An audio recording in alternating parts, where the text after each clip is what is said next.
Hey everyone, welcome to my YouTube channel, and today we are gonna talk about CA final exams preparation tips.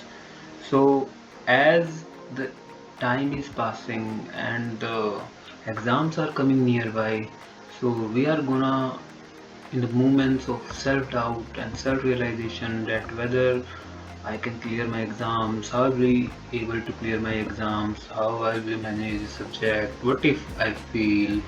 So most of the time you may be burned out and get confused कि क्या होगा कैसे होगा क्या पढूं कब सोऊं, so much of questions and no clarity what to do. So here we are. Firstly, be calm and have some more patience for few more days, as definitely you will be able to crack the exams. So the main thing is we are here after a very long period. So in the meantime we were busy in the articleship, we were managing our work and our classes and our life, and we are in a lot of things. But now we have to prepare just for the exams, and we just forgot our basics thing, and we have no physical presence of a teacher who can guide us. So I find it a very critical thing. So I think you must also consider this thing, and because of this we have to take this thing very significantly, and that is back to basics. So we must understand the basics which we are lacking. So let's get back to basics. तो आज हम इसी बारे में बात करने वाले हैं कि हम कहाँ लैग कर रहे हैं. So let's start from managing our day. That is, divide your day in these three activities, which is study, rest, and sleep. Okay, so let's start from the study. Don't study for long hours in one sitting. Generally हम क्या करते हैं कि हम सुबह बैठ जाते हैं टारगेट लेके, लाइक आज हम सिक्योरिटी वैल्यूएशन करेंगे. ओके, तो ऐसे हम बैठे हैं 4-5 घंटे 6 घंटे हो गए हैं, हम बस बीच में पानी पीने के लिए या फिर खाना खाने के लिए उठ रहे हैं और हम बैठे हैं, करने की कोशिश किए जा रहे हैं और ऐसे बैठे ही रह रहे हैं, तो फिर हमारी एफिशिएंसी कंपैरेटिवली कम होती जा रही है. तो ऐसा हमको बिल्कुल नहीं करना. We are required to make slots of our study. We have to make a schedule. Okay, और उसमें हमको अपने ऐसे स्लोट्स बना लेने हैं 2 से 3 घंटे के एज पर आर कन्वीनियंस की. जैसे सुबह के स्लोट्स थोड़े कंपैरेटिवली बड़े होंगे, एज द डे पासेस तो हमारे स्लोट्स कंपैरेटिवली छोटे होते जाएंगे, क्योंकि हमारी efficiency as the day ends comparatively कम होती जाती है. ओके, तो स्लोट्स बनाने हैं और इन द स्लोट्स के बीच में हमको डेफिनेटली रेस्ट लेना है, मिनिमम 10 से 15 मिनट का. ओके, और अब एक ही सवाल होता है कि हमको एक सब्जेक्ट पढ़ना चाहिए, 2 पढ़ने चाहिए, 3, 4, क्या कितने पढ़ें. सो it is a very good practice to study at least 2 subjects. So if you are studying a practical subject and a theory subject, that is very good, very very very good. But if you are not want to study these and you want to do practical or theory, that is also okay, but try to do at least 2 subjects. Okay, like you are doing audit and AFM, or if you want to do only AFM, do like this, that AFM theory part and AFM practical part, that is also okay, but study in combination of theory and practical. Okay, next is try self questioning explanation method. Sometimes you feel कि आपको topic आ गया, लेकिन जब next time आप वो करने बैठते हैं आप कहीं स्टक हो जाते हैं कि भाई ये चीज़ मैंने लास्ट टाइम की थी पर अभी याद नहीं आ रही. तो इस चीज़ के लिए ना आप हर टॉपिक के साथ सेल्फ क्वेश्चनिंग या सेल्फ एक्सप्लेनेशन मेथड यूज़ कर सकते हैं. कि जैसे आज आपने कोई टॉपिक पढ़ा तो आप उसी दिन शाम को या नेक्स्ट डे सुबह उसके बारे में ऐसे सेल्फ क्वेश्चनिंग करने बैठे हैं. कि जैसे आज आपने मान लो म्यूचुअल फंड चैप्टर किया है, तो आप शाम को ऐसे सेल्फ क्वेश्चनिंग बेसिस पे उसके टॉपिक्स के नाम लिख लीजिए और उसको अपने आप सोचने की कोशिश कीजिए इस टॉपिक में क्या था. अगर आप सारे टॉपिक ऐसे सेल्फ क्वेश्चनिंग मतलब क्वेश्चनिंग मेथड से कर पा रहे हैं कि हाँ इसमें ये था इसमें ये था, that is very good. If you are not able to memorize the thing, then just open the book and read it and or just look at it, you will recapture it. So it is a very good thing. Or you can do one more thing. If you are finding a topic very difficult, do the topic in a way that you are capable of teaching that topic to other person, like your friend. So ऐसा पढ़ लीजिए जैसे आप mutual fund एक friend को पढ़ा पाए अच्छे से और वो समझ जाए। अगर आप ऐसा कर पा रहे हैं तो इससे अच्छी स्टडी हो ही नहीं सकती। ठीक है, next is keep yourself hydrated during the studies. Okay, ऐसे पानी पीते रहिए पूरे दिन, पानी पीना is most important. Okay, if you are studying and if you are getting sleep, आपको नींद आ रही है, आप अभी पढ़ने बैठे थे, आधा पौना घंटा हुआ और नींद आई जा रही है, ऐसे बोतल उठाइए, ऐसे आधा 1 लीटर पानी पी लीजिए। उसके बाद नींद आई कैसे जाएगी, और फिर आ रही तो दोबारा थोड़ी देर में पानी पी लीजिए। ओके, मुंह धो लो, लेकिन keep yourself hydrated, it will also increase your efficiency and increase your focus. Next is write test और questions on a daily basis. आप जो भी आज टॉपिक या चैप्टर कर रहे हैं उसका आपको क्वेश्चंस लिख के देखने हैं, या तो आज ही या तो फिर 1-2 दिन के अंदर अंदर। अगर आप ये नहीं लिख के देख रहे तो टेक्निकली लॉजिकली अगर आप सोच के देखो तो उसकी नेक्स्ट रिवीजन होगी आपकी नेक्स्ट रिवीजन के साथ, मतलब आफ्टर 10 to 15 डेज और 20 डेज, और मे बी उसका नंबर ही ना लगे तो आप उसको लिख के देख ही नहीं पाए। So it is very must thing कि आप उस टॉपिक को, उस चैप्टर्स के कुछ रैंडम क्वेश्चंस अपने आप लिख के देखिए, या तो फिर आप फ्रेंड्स ऐसे आपस में सलाह कर लीजिए कि 4 क्वेश्चंस तुम मुझे देना, 4 मैं तुम्हें दूंगा, और फिर आपस में चेक कर लेंगे। और you can join some test series. और टेस्ट सीरीज भी मतलब मार्केट में बहुत तरह की अवेलेबल है कि ऐसे चैप्टर वाइज भी होती हैं, ऐसे होल सिलेबस की 5 सीरीज भी मतलब टेस्ट होते हैं, तो वो आप अकॉर्डिंगली देख सकते हैं। और अगर आप चाहते हैं कि मैं आपकी कन्वीनियंस के हिसाब से आपको टेस्ट दूं तो आप मुझे भी बता सकते हैं, I will help you in this thing.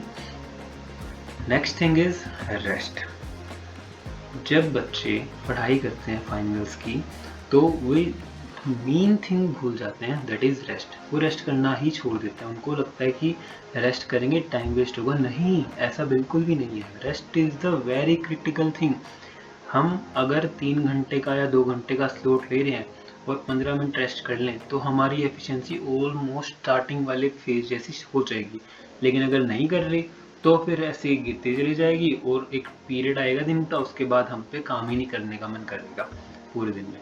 So take appropriate rest after each slot, और रेस्ट कम से कम 10-15 मिनट 20 मिनट का लीजिए।